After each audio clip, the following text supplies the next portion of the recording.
시편 36편 제가 봉독하도록 하겠습니다. 악인의 죄열이 내 마음에 이르기를 그 목전에는 하나님을 두려움이 없다 하니 저가 스스로 자긍하기를 자기 죄악이 드러나지 아니하고 미워함을 받지도 아니하리라 함이로다. 그 입의 말은 죄악과 괴휼이라 지혜와 선행을 그쳤도다. 저는 그 침상에서 죄악을 꾀하며 스스로 불선한 길에 서고 악을 싫어하지 아니하는도다. 여호와여, 주의 인자하심이 하늘에 있고 주의 성실하심이 공중에 사무쳤으며 주의 의는 하나님의 산들과 같고 주의 판단은 큰 바다와 일반이라. 여호와여, 주는 사람과 짐승을 보호하시나이다. 하나님이여, 주의 인자하심이 어찌 그리 보배로우신지요. 인생이 주의 날개 그늘 아래 피하나이다. 저희가 주의 집에 살찐 것으로 풍족할 것이라. 주께서 주의 복락의 강수로 마시우시리이다. 대저 생명의 원천이 주께 있사오니 주의 광명 중에 우리가 광명을 보리이다. 주를 아는 자에게 주의 인자하심을 계속하시며 마음이 정직한 자에게 주의 의를 베푸소서. 교만한 자의 발이 내게 미치지 못하게 하시며 악인의 손이 나를 쫓아내지 못하게 하소서. 죄악을 행하는 자가 거기 넘어졌으니 엎드러지고 다시 일어날 수 없으리이다. 아멘. 우리는 왜 창조되었는가? 하나님을 알라고. 우리가 삶에서 추구해야 할 목표는 무엇인가? 하나님을 아는 것. 예수님이 주시는 영생은 무엇인가?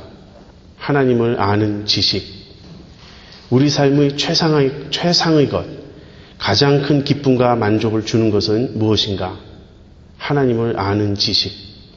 인간이 처한 상태 중 하나님이 가장 기뻐하시는 상태는 무엇인가? 하나님 그분 자신을 아는 것. 그 신앙이 형식적이지 않은 모든 참된 그리스도인들은 이 문장들을 들을 때 마음이 뜨거워질 것이다. 그리고 그렇지 않은 사람들은 중생하지 못한 자임을 스스로 드러낼 뿐이다. 여러분, 제가 지금 여러분에게 읽어드린 이 말씀은 J.I. 패커라고 하는 신학자의 하나님을 아는 지식에서 따온 것입니다. 여러분도 이 말에 동의하십니까? 우리는 왜 창조되었는가? 하나님을 알라고. 인간이 처한 상태 중 하나님이 가장 기뻐하시는 상태는 무엇인가? 하나님 그분 자신을 아는 것. 패커는 이렇게 말합니다. 참된 그리스도인이라면 이런 말을 들을 때 마음이 뜨거워지지 않을 수 없다고. 마음 중심에서부터 아멘이라고 말하지 않을 수 없다고. 정말 기꺼이 여기에 동의하고 공감하지 않을 수 없다고. 여러분, 하나님을 알고 싶어 하십니까? 참된 그리스도인이라면 하나님에게 목마르게 되어 있어요. 그리고 하나님 그분을 아는 것이 가장 뜨거운 갈망이요 소원입니다. 우리 주변을 둘러보면 실제 사람들이 그렇지 않은 것을 많이 목격하게 됩니다. 사람들의 문제는 무엇이냐면 하나님을 찾지 않는다는 거예요. 하나님께 무관심하다는 것입니다. 바울은 로마서 3장에서 인간의 죄에 대해 논하면서 이런 말을 합니다. 기록한 바 의인은 없나니 하나도 없으며 깨닫는 자도 없고 하나님을 찾는 자도 없고 다 치우쳐 한 가지로 무익하게 되고 선을 행하는 자는 없나니 하나도 없도다. 저희 눈앞에 하나님을 두려워함이 없느니라 함과 같으니라. 인간의 죄의 가장 두드러진 특징은 무엇이냐면요. 인간이 단지 악을 행한다거나 나쁜 일을 한다거나 하나님 뜻에 어긋나는 그 차원만이 아닙니다. 그보다 더 깊은 차원이 있어요. 애초에 하나님께 관심이 없는 것입니다. 하나님을 찾는 자가 없다. 선을 행하는 자가 없을 뿐 아니라 선을 행하지 않을 뿐 아니라 애초에 선의 근원이신 하나님을 찾지 않습니다. 그리고 저희 눈앞에 하나님을 두려움이 없습니다. 하나님을 알도록 창조된 인간이 왜 하나님을 알지 못할 뿐 아니라 하나님을 아는 것에 무관심해졌을까요? 왜 하나님을 두려워하지 않게 되었을까요? 바로 죄 때문입니다. 죄가 이 모든 것의 근본 문제인 것이에요. 여러분, 저는 언제부턴가 사람을 만날 때 그 사람의 외모를 별로 보지 않게 되었습니다. 여기서 외모라는 말은 신체적인 생김새만 의미하는 것이 아니고 그 사람에 관련된 모든 외적 조건이에요. 어느 대학을 나왔는가, 얼마나 잘 사는가, 얼마나 똑똑한가, 그런 것이 저에게는 그렇게 중요하지 않습니다. 제가 관심을 갖고 보는 점은 딱 하나예요. 이 사람은 하나님을 아는가? 이 사람은 정말 하나님을 아는가? 하나님을 얼마나 아는가? 하나님을 깊이 아는가? 아니면 피상적으로 아는가? 여러분, 참된 그리스도인을 어떻게 정의하시겠습니까? 참된 그리스도인이라면 하나님을 아는 사람이라고 여러분 그렇게 답하시지 않겠습니까? 저희 친척 중에 믿음이 아주 좋은 권사님이 한 분 계세요. 그분이 또 다른, 우리 친척 중에 또 다른 어떤 믿음이 좋은 분에 대해서 이렇게 말씀하시는 걸 제가 들은 적이 있습니다. 그분은 하나님을 알고 믿는다고. 그냥 단지 교회 열심히 다니는 것이 아니고 그냥 열심만 있는 것이 아니고 하나님을 알고 믿는다고. 그렇습니다. 가장 중요한 것은 하나님을 아느냐 하는 것입니다. 이 하나님을 아느냐 하는 이 질문은요, 하나님과 인격적인 관계를 맺고 있느냐 하는 것입니다. 그래서 제가 이 질문을 뒤집으면 하나님이 나를 아시냐 하는 그 질문이라고 여러분에게 말씀드렸습니다. 하나님을 아는 지식, 하나님을 아는 것, 우리는 이것을 위하여 창조되었고 이 목적을 위하여 구원받은 자들입니다. 이것이 우리 존재의 목적이요 우리 삶의 목표인 것입니다. 하나님을 아는 것이 왜 그토록 중요할까요? 여러 가지 이유가 있는데요. 그 중에 하나는 우리가 하나님을 알 때에만 우리 자신도 알 수 있기 때문에 그렇습니다. 여러분 잘 아시는 대로 철학자 소크라테스는 너 자신을 알라 하는 유명한 말을 남겼습니다. 소크라테스 이전의 그리스 철학자들은 자연 철학자들이었습니다. 그들은 이 세상의 본질이 무엇이냐에 큰 관심을 가지고 있었어요.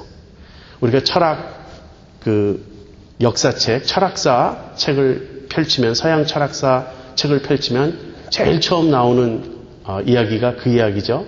탈레스라고 하는 그 서양 철학의 원조라고 불리는 그분이 만물의 근원은 물이다 이렇게 말했습니다. 이 만물은 물로 만들어진 것이다. 그 다음에 등장한 사람은 만물의 근원은 불이라고 말하기도 하고 공기와 흙과 몇 가지가 합성된 것이라고 말하기도 하고 그랬습니다. 그들은 이 세상에 관심이 많았어요.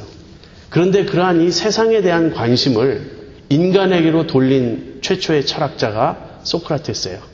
근데 소크라테스는 아주 지혜로운 자로 알려진 그런 분인데 너 자신을 알라 이렇게 말했습니다. 그에 의하면 정말 중요한 지식은 세상이 무엇으로 이루어졌느냐에 관한 것이 아니라는 거예요. 정말 중요한 지식은 내가 누구인지를 아는 것이라는 겁니다. 여러분은 여러분 자신을 아십니까? 우리가 사람들을 이렇게 대하다 보면요, 자기 자신에 대해서 제일 모르는 사람이 자기 자신이에요. 차라리 남들이 나를 더 많이 압니다. 우리가 어떤 분에 대해서 그분이 자기 자신에 대해서 말할 때 우리가 들으면서 그런 느낌을 가질 때가 종종 있습니다. 아, 이분이 자기 자신을 잘 모르는구나. 본인은 스스로를 이렇게 생각하는데 주변 사람들이 보기에는 그렇지 않은 거예요. 그래서 우리가 다른 사람을 놓고 생각할 때 그 사람은 좀 착각하는 것 같아. 어떨 때는 과대망상증에 빠진 것 같아. 우리가 그렇게 평하죠. 근데 사실은 그게 나의 문제라는 거예요. 나에 대해서도 다른 사람들이 그처럼 본다는 것입니다. 나는 내가 어떠한 존재라고 스스로 생각합니다. 그러나 실상은 내가 착각하는 경우가 매우 많습니다. 소크라테스 이래로 서양 철학 역사 2500년 동안 또는 그 철학이 나중에 여러 가지 다른 학문으로 발전되어 왔는데 그 모든 학문의 역사 2500년 동안 결국 자기 자신에 대해서 정답을 찾지 못했습니다. 지금도 철학은 끊임없이 묻습니다. 인간은 어떤 존재인가? 나는 누구인가?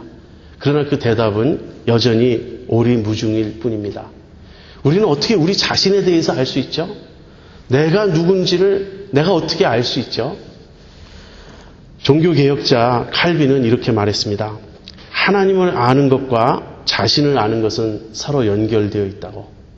우리는 하나님을 알 때만 우리 자신을 알 수 있고요. 우리 자신을 알 때만 하나님을 알 수 있다고 칼빈은 그렇게 말했습니다. 그러나 칼빈은 어느 쪽 지식이 먼저인지는 쉽게 말할 수 없다고 말했어요. 자기를 아는 지식이 우선인지 하나님을 아는 지식이 우선인지, 제 생각에는 당연히 하나님을 아는 지식이 우선입니다. 우리가 하나님을 알게 될 때 비로소 내 자신이 어떤 존재인지를 알게 됩니다. 왜 그렇습니까? 두 가지 이유를 댈 수 있습니다. 첫째는 하나님이 나를 만드신 창조주이기 때문에 그래요. 하나님이 나를 지으셨고 나를 만드셨기 때문에 나에 대해서 가장 많이 아시고 가장 잘 아시는 분은 당연히 하나님이십니다. 그래서 하나님이 나를 가장 잘 아시기 때문에 그 하나님이 나에게 내가 어떠한 존재인지를 가르쳐 줄 때 우리는 비로소 우리 자신을 알 수 있는 것이죠. 두 번째 이유는 이것입니다. 우리는 모두 죄인이고 죄로 인하여 우리들이 인식의 능력이 제한되어 있어요. 무슨 말이냐면 죄의 영향 중에 하나는 무엇이냐면 우리가 사물을 똑바로 보지 못한다는 거예요. 죄로 인해서 우리는 하나님에 대한 지식도 상실하게 되었고 우리 자신에 대한 지식도 잃어버리게 되었습니다. 하나님을 안다는 말은 구원 얻는다는 말이에요. 죄로부터 벗어난다는 말입니다. 그래서 하나님을 알 때 우리는 우리 자신도 바로 알 수 있게 되는 것이죠. 제가 오늘 사실은 다른 내용으로 설교를 하려고 준비하고 있었습니다. 근데 오늘 아침 일찍 일어나서 콰이어 타임을 하며 본문을 묵상하는 중에 오늘 시편 36편이 오늘 묵상 본문이었죠. 오늘 이 본문으로 여러분과 함께 말씀을 나누어야 되겠다는 생각이 들었습니다. 오늘 이 본문 1절부터 4절을 한번 같이 보시죠. 악인의 죄열이 내 마음에 이르기를 그 목전에는 하나님을 두려워함이 없다 하니 저가 스스로 자긍하기를 자기 죄악이 드러나지 아니하고 미워함을 받지도 아니하리라 함이로다. 그 입의 말은 죄악과 괴휼이라 지혜와 선행을 그쳤도다. 저는 그 침상에서 죄악을 꾀하며 스스로 불선한 길에 서고 악을 싫어하지 아니하는도다. 여기 악인이 이렇게 고백합니다. 하나님을 두려워하지 않는다는 거예요. 그리고 스스로 자긍하며 말하기를 자기 죄악이 드러나지 아니하고 미워함을 받지도 아니하리라 그렇게 말한다는 것입니다. 여기서 죄가 우리에게 미치는 영향을 우리는 똑똑히 보게 됩니다. 악인은 어떤 사람이냐면요. 자기 죄로 인해서 하나님도 모르게 되었고 자기 자신도 모르게 된 사람이에요. 이것이 죄의 영향입니다. 그래서 하나님을 두려워하지 않게 되었어요. 성경에서 말하는 악인은 실제 어떤 죄를 짓고 악한 일을 하고 하는 것 이전에 그것들도 맞지만 그것들은 어떤 의미에서는 증상이에요. 그것은 심텀입니다. 더 근본적인 문제가 있고 원인이 있어요. 그 근본적인 문제, 근본적인 원인은 무엇이냐면 하나님을 모르는 것입니다. 그것이 근본 문제예요. 그것이 악인의 근본 문제입니다. 거기서 출발해서 악을 행하고 죄를 짓고 하나님 뜻에 불순종하는 겉의 행동에 그런 죄의 증상이 나타나는 것이죠. 여기 3절 4절에 보면 그 증상이 나오고 있어요. 그 입의 말은 죄악과 괴휼이라 지혜와 선행을 그쳤도다. 저는 그 침상에서 죄악을 꾀하며 스스로 불선한 길에 서고 악을 싫어하지 아니하는도다. 이것이 악인의 모습이죠. 그런데 이 3절과 4절을 말하기 전에 1절과 2절이 있다는 거예요. 하나님을 두려워하지 않고 스스로 자긍해서 죄악이 드러나지도 않을 것이라고 생각하고 자기 죄악을 미워하지도 않는 것입니다. 여러분 이것을 꼭 기억하십시오. 성경에서 말하는 악인은 누구인가? 악한 행동을 하는 사람인가? 그 말도 맞지만 성경에서 말하는 악인은 악한 행동을 하기 이전에 하나님과의 관계가 잘못된 사람이에요. 어떤 사람이냐면 하나님을 모르는 사람이고 하나님을 두려워하지 않는 사람입니다. 시편 14편 1절에 바로 그 말이 나오고 있습니다. 어리석은 자는 그 마음에 이르기를 하나님이 없다 하도다. 저희는 부패하고 소행이 가증하여 선을 행하는 자가 없도다. 부패하고 가증하여 선을 행하는 자가 없어요. 그것이 악인입니다. 그런데 그 악인의 근본은 마음에 하나님이 없다 하는 것입니다. 성경이 말하는 악인의 가장 두드러진 특징은 하나님을 모르고 자기 자신에 대해서 스스로 자긍하는 것이에요. 그래서 로마서 1장 21절 23절에 그 악인의 모습이 나오는데 한번 들어보세요. 하나님을 알되 하나님으로 영화롭게도 아니하며 감사치도 아니하고 오히려 그 생각이 허망하여지며 미련한 마음이 어두워졌나니 스스로 지혜 있다 하나 우준하게 되어 썩어지지 아니하는 하나님의 영광을 썩어진 사람과 금수와 버러지 형상의 우상으로 바꿨느니라. 하나님을 알지만 하나님을 인정하지 않은 것입니다. 하나님께 감사하지도 아니하고 하나님께 영광을 돌리지 않았습니다. 그 결과 어떻게 되죠? 미련해졌어요. 그리고 우준하게 되었어요. 그래서 하나님에 대한 지식을 상실하고 이제는 하나님을 모셔야 할 그 자리에 우상을 섬기게 된 것이에요. 이것이 인간의 타락 과정이고 인간이 죄로 인해서 하나님에 대한 지식을 상실하게 된 그 모습입니다. 그런데 하나님을 모르는 사람은요, 스스로 교만해져요. 그래서 2절에 보면 자긍하여 말하기를 자기 죄악이 드러나지 아니하고 미워함을 받지도 아니하리라 이렇게 말하게 되는 것입니다. 여기 우리말 번역이 약간 정확하지가 않은데요. 스스로 자긍하기를 자기 죄악을 스스로 찾지도 않고 미워하지도 않는다 그 뜻이에요. 마음이 교만해져서 스스로 자긍하기 때문에 스스로 자기 자신을 높이기 때문에 자기에게 죄악이 있는 걸 보지도 못하고 그 다음에 자기 속에 있는 죄악을 미워하지도 않는 것입니다. 자, 예수 믿은 사람들은 이 점에서 벗어나는 거죠. 그렇죠? 예수 믿는 사람들의 첫 번째 고백이 무엇이죠? 하나님 나는 죄인입니다 라는 고백이에요. 우리가 어떻게 그 고백을 할 수 있게 되었을까요? 왜 이런 찬송가를 우리가 부르나요? 벌레 같은 날 위하여 주님께서 왜 큰 애 받으셨나? 이 벌레 같은 나. 여러분, 하나님을 모르는 사람들이 듣기에는 이 말은 병적입니다. 이것은 너무나 이해가 안 가는 파테릭한 그런 말이에요. 인간이 어떻게 자기 자신을 나는 벌레 같은 존재다 이렇게 고백할 수 있는가? 그러나 우리에게는 그것이 과장이 아닙니다.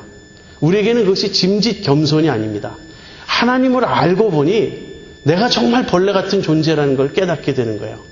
하나님을 알고 보니 내가 정말 죄인이라는 것을 알게 되는 것입니다.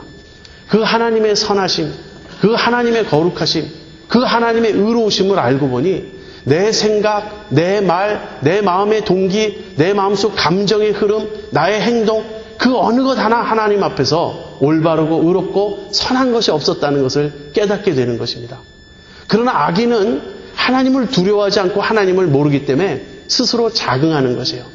자기 눈에 스스로 자기가 높은 존재로 보인다는 것이에요. 그래서 자기 눈에 자기 죄가 보이지 않습니다. 그리고 자기 죄를 미워하지도 않습니다. 여러분, 하나님을 모르면 인간은 자기 자신을 절대 알 수가 없습니다. 스스로 자기에 대해서 좋게 생각하고 높이 평가하고 자기는 꽤 괜찮은 사람이라고 그렇게 생각합니다. 저는 아직까지 예수 믿지 않는 사람들 중에서 정말 하나님 앞에서 자기의 실상을 아는 사람을 본 적이 없어요. 자기 자신을 그렇게 죄인으로 스스로 깨달은 사람을 본 적이 없습니다. 물론 겸손한 사람들이 있습니다. 자기를 낮추는 사람들이 있습니다. 그러나 그 겸손, 그 낮춤조차도 그것은 예의상의 문제예요. 다른 사람 앞에서 예의를 갖추기 위해서 자기 자신을 낮추는 것이지 실제로 그렇게 생각하지 않습니다. 왜 그렇습니까? 자기를 모르는 거예요. 하나님을 모르기 때문에 자기를 모르는 것입니다. 소크라테스는 너 자신을 알라고 말했지만 어떻게 알 수 있는지 우리에게 그 길을 제시하지 못합니다. 우리가 하나님을 모른 채 우리 자신을 알려고 할 때 우리는 우리 자신을 절대로 알 수가 없습니다. 우리가 예수 믿게 된 처음 순간을 되돌아보십시오. 우리가 어떻게 하나님을 알게 되었고 예수님을 알게 되었고 예수님을 믿게 되었나? 그리고 예수님을 만난 그 최초의 순간 내게 드러난 반응이 어떤 것이었나? 그것이 나는 죄인입니다. 하나님, 나는 죄인입니다. 그 고백을 하게 된 것 아닙니까?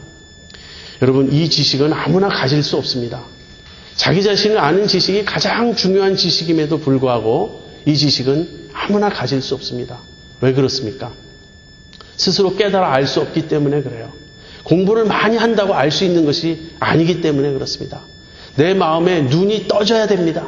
죄로 인해서 가리워진 눈, 죄로 인해서 어두워진 내 마음의 눈이 열려야 합니다. 내 마음의 눈이 열려서 하나님 그분의 빛 되심을 보아야 되고 그 빛 아래서 내 실상을 깨달아야 합니다. 그럴 때 우리는 자기 자신을 알게 되는 것이죠.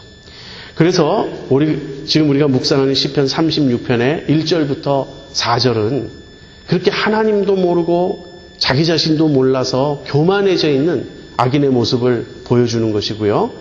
그 다음에 5절부터 우리가 이제 10절까지 이렇게 쭉 묵상해 보면 그와 반대되는 의인의 모습을 우리가 보게 됩니다. 여러분, 성경에서 구약이든 신약이든 마찬가지예요. 의인이라고 말할 때는 도덕주의자, 율법주의자를 의미하지 않습니다. 그야말로 완벽한 삶을 살고 죄는 전혀 짓지 않고 하는 모든 일이 완벽하고 올바르고 틀림없고 이러한 도덕주의자를 성경은 의인이라고 보지 않습니다. 성경에서 말하는 의인이란 어떤 자이냐면요, 하나님을 아는 자입니다. 하나님과 올바른 관계를 맺고 있는 자예요. 하나님과 올바른 관계를 맺고 있기 때문에 하나님이 기뻐하시는 것이 무엇인지 알고 하나님이 베푸시는 은혜를 알고 하나님 앞에서 혹 넘어졌고 잘못을 범했을지라도 우리는 그런 때가 많지 않습니까? 그러할 때라도 하나님께 돌아오고 하나님께 용서를 구하고 그 용서를 체험하는 자, 그러한 자가 성경에서 말하는 의인입니다. 5절부터 이제 이런 고백이 나와요. 여호와여, 주의 인자하심이 하늘에 있고 주의 성실하심이 공중에 사무쳤으며 주의 은은 하나님의 산들과 같고 주의 판단은 큰 바다와 일반이라. 여호와여, 주는 사람과 짐승을 보호하시나이다. 하나님이여, 주의 인자하심이 어찌 그리 보배로우신지요. 인생이 주인 알게 그늘 아래 피하나이다. 저희가 주의 집에 살찐 것으로 풍족할 것이라. 주께서 주의 복락의 강수로 마시우시리이다. 대저 생명의 원천이 죽기 있사오니 주의 광명 중에 우리가 광명을 보리이다. 주를 아는 자에게 주의 인자하심을 계속하시며 마음이 정직한 자에게 주의 의를 베푸소서. 주를 아는 자가 의인이에요. 그래서 놀랍도록 대조되지 않습니까? 이 죄인은 악인의 죄열이 내 마음에 이르기를 그 목전에는 하나님을 두려워 없다 하는 이 말을 하는데요. 이것과 대조되게 의인은, 하나님을 아는 자는 어떻게 고백하냐면 온 천하 만물에서 하나님의 모습을 보는 거예요. 주의 인자하심이 하늘에 있다. 주의 성실하심이 공중에 사무쳐 있다. 주의 은은 하나님의 산들과 같다. 주의 판단은 큰 바다와 일반이라. 이것이 하나님을 아는, 하나님과 바른 관계에 들어가 있는 의인의 반응입니다. 여러분도 그러하십니까? 여러분도 하늘을 볼 때 거기서 하나님의 인자하심을 보십니까? 여러분 산을 볼 때 하나님의 공의로우심을 보십니까? 온 천하에 충만한 하나님의 임재와 영광을 보십니까? 의인은 하나님을 아는 자예요. 하나님을 알고 하나님과 바른 관계를 맺고 살아가는 자들입니다. 의인은 완벽한 자가 아닙니다. 내 마음에 합한 자라고 하나님이 그렇게 칭찬하셨던 다윗을 생각해 보세요. 다윗이 흠이 없는 사람이었습니까? 다윗은 흠이 굉장히 많았던 사람이에요. 다윗은 참으로 많이 넘어졌던 사람입니다. 그런데 다윗과 다른 사람들과 다른 점이 있어요. 다윗은 하나님을 알았던 자입니다. 그래서 그는 죄를 범했을 때조차도 하나님의 손을 놓지 않았어요. 하나님이 나를 용서해 주셔야 됩니다. 주께서 나를 버리시면 내가 어디로 가겠습니까? 그렇게 하나님께 매달렸던 것이죠. 이것이 의인입니다. 의인은 어떤 자라고요? 의인은 하나님을 아는 자라고. 의인은 하나님과 바른 관계를 맺고 있는 자라고. 그렇게 하나님을 알기 때문에 이제 의인은 자기 자신을 압니다. 하나님을 아는 자들은 자기를 어떻게 볼까요? 자기를 하나님의 은혜 때문에 살아가는 존재로 여기게 돼요. 다시 말하면 나의 생명의 원천이 주님께 있다고 고백하는 그러한 자입니다.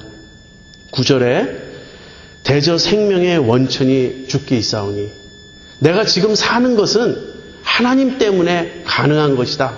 이렇게 고백하는 것입니다.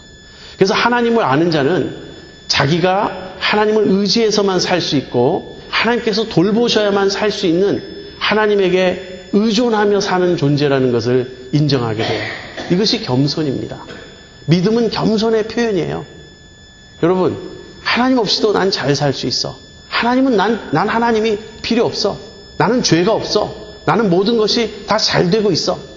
이것이 교만한 자요, 하나님을 부인하는 악인의 모습이라면 하나님 없이는 살 수 없다고. 내 생명의 원천은 하나님께 있다고. 하나님이 오늘도 나에게 은혜와 긍휼을 베푸심으로 내가 산다고.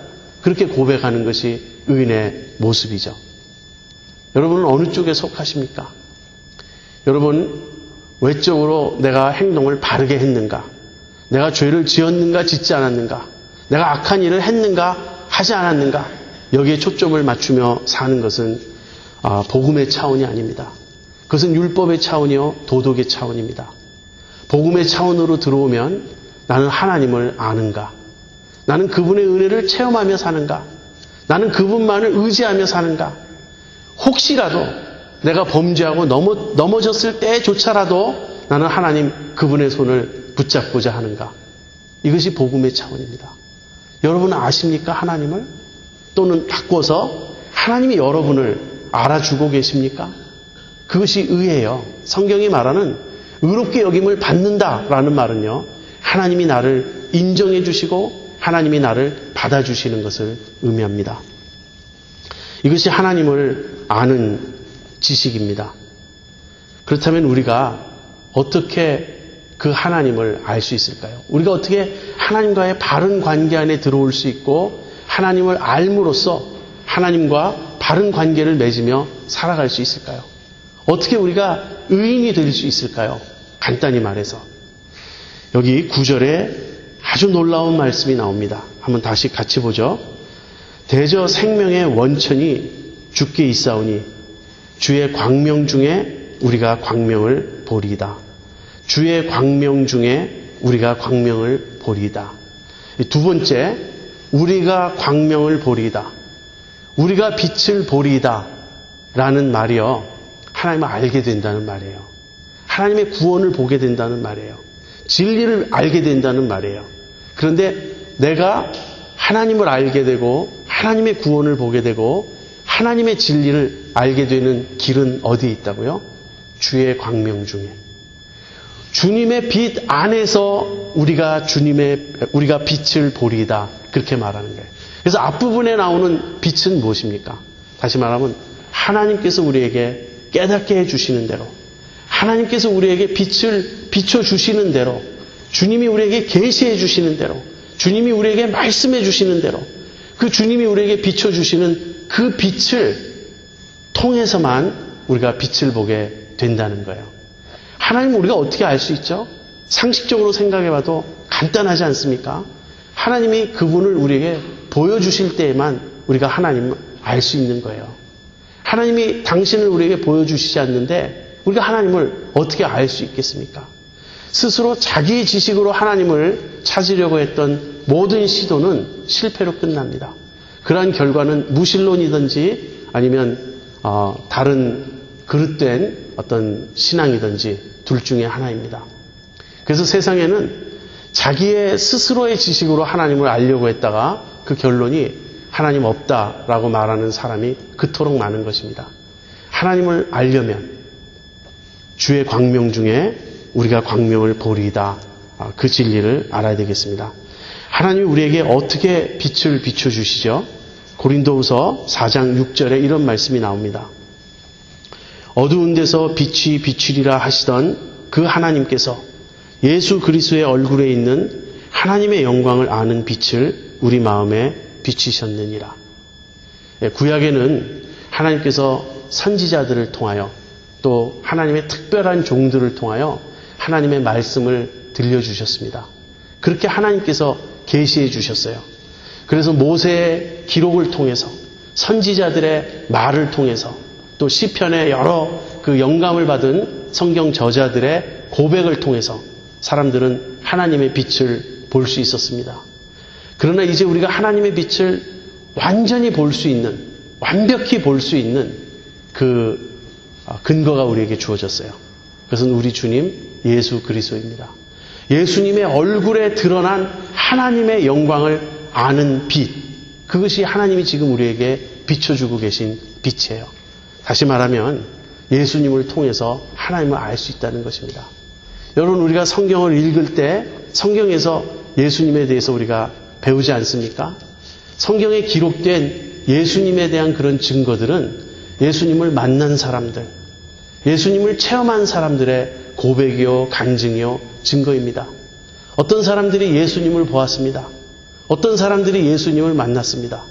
그랬을 때 하나님께서 그들의 마음속에 빛을 비춰주셔서 예수님의 얼굴에서 하나님의 영광을 깨닫게 해주셨습니다. 그렇게 그 빛을 본 사람들이 기록한 것이 성경 말씀이에요. 우리도 오늘 이 성경 말씀을 통해서 그 빛을 다시 보게 됩니다. 우리가 그 빛을 볼 때 하나님께서 우리 마음 가운데서도 역사하여 주십니다. 다시금 성령을 통하여 우리가 이 말씀을 읽을 때 하나님의 빛을 우리 마음에 비춰주십니다. 여러분, 이 빛을 보십니까? 하나님께서 내 마음을 열어주셔서 하나님의 광명을 보게 해주신 그런 체험들이 있습니까? 오늘 아침 시편 36편 묵상하셨습니까? 묵상하시면서 하나님께서 새롭게 내 마음에 비춰주신 그 빛을 보셨습니까? 예, 제 말씀을 이제 마치겠습니다. 우리가 하나님을 알 때에만 우리는 우리 자신을 알 수 있어요. 그리고 하나님을 아는 것이 하나님과 바른 관계를 맺는 것이고요. 의인은 다른 어떤 자가 아니라 하나님을 아는 자입니다. 하나님을 아는 것은 하나님께서 빛을 비춰주실 때만 가능하고요. 그 빛은 예수님에게서 드러나는 성경의 빛이고 우리 마음에 성령께서 비춰주시는 그런 마음의 빛입니다. 이제 한 가지만 더 생각해 보겠습니다. 우리가 주님으로부터 이렇게 받은 빛을 가지고 주님을 조금 알게 되었을 때, 빛을 조금 보게 되었을 때 우리의 반응이 대단히 중요합니다. 빛을 보았을 때 우리는 그 빛 가운데로 행해야 하고 그 빛을 조차 살아야 합니다. 그러면 그 빛이 점점 더 밝아질 것입니다. 그래서 그 빛이 우리를 사로잡고 우리를 인도하게 될 것입니다. 그런데 그렇지 않고 우리가 그 빛을 보고 즐거워하는데 그 다음에는 그 빛을 쫓아가지 않아요. 내가 하나님의 말씀을 통해서 진리를 깨달은 그 자체로만 즐거워하지 그 진리를 붙잡고 살지 않아요. 그러면 어떻게 되죠? 그 빛이 우리 마음에서 희미해지고 사그라지고 마는 것입니다. 요한복음 14장 21절에 주님이 이렇게 말씀하셨습니다. 나의 계명을 가지고 지키는 자라야 나를 사랑하는 자니 나를 사랑하는 자는 내 아버지께 사랑을 받을 것이요 나도 그를 사랑하여 그에게 나를 나타내리라. 주님을 사랑하는 자는 주님의 계명을 지킵니다. 이렇게 주님의 계명을 지킴으로써 주님을 사랑하는 자는 주님께서 그에게 나를 나타내리라. 더욱 당신을 보여주신다고 약속하고 계십니다. 그래서 가진 자는 더 가지게 되고요. 가지지 못한 자는 그 있는 것마저 빼앗기게 되는 것입니다. 여러분, 하나님께서 우리에게 빛을 비춰주셨어요. 이 빛이 얼마나 영광스럽고 은혜로운 빛입니까? 내가 하나님을 알게 되다니요. 온 천하를 지으신, 온 천지 만물을 지으신 만왕의 왕, 만주의 주 그 하나님을 내가 알게 되었다니요. 여러분, 이 빛을 보십니까? 얼마나 감사합니까? 이 빛을 보았기 때문에 이제 우리 자신의 실상을 알게 되었죠. 그래서 우리는 하나님께 나와 하나님의 용서를 구하고 죄사함을 받은 것입니다. 이제 이 빛 가운데서 걸어가시기를 바랍니다. 매일매일 빛을 추구하세요. 하나님, 내가 하나님 더 알고 싶습니다. 정말 하나님, 당신을 알고 싶습니다. 내 마음에 빛을 비춰주소서. 말씀을 묵상하며 기도하며 빛을 쫓아 가시기 바랍니다. 그리고 하나님께서 깨우쳐 주실 때마다 빛을 비춰 주실 때마다 그 빛을 깨달은 것으로만 기뻐하지 마시고요. 그 빛 가운데 거하십시오. 빛을 쫓아 살아가십시오. 그럴 때 주님께서 계속해서 더 많은 빛을 보여주시고 주님이 어떤 분이신지 우리에게 더 많이 가르쳐 주실 것입니다. 저는 여러분과 제가 하나님을 밝히 아는 자들이 되기를 바랍니다. 하나님을 깊이 아는 자들이 되기를 바랍니다. 우리가 하나님 그분을 알기만 한다면 우리에게 더 이상 필요한 것 없어요. 아무것도 부러울 것이 없고 부족한 것이 없습니다. 하나님을 아는 여러분과 제가 되기를 바랍니다.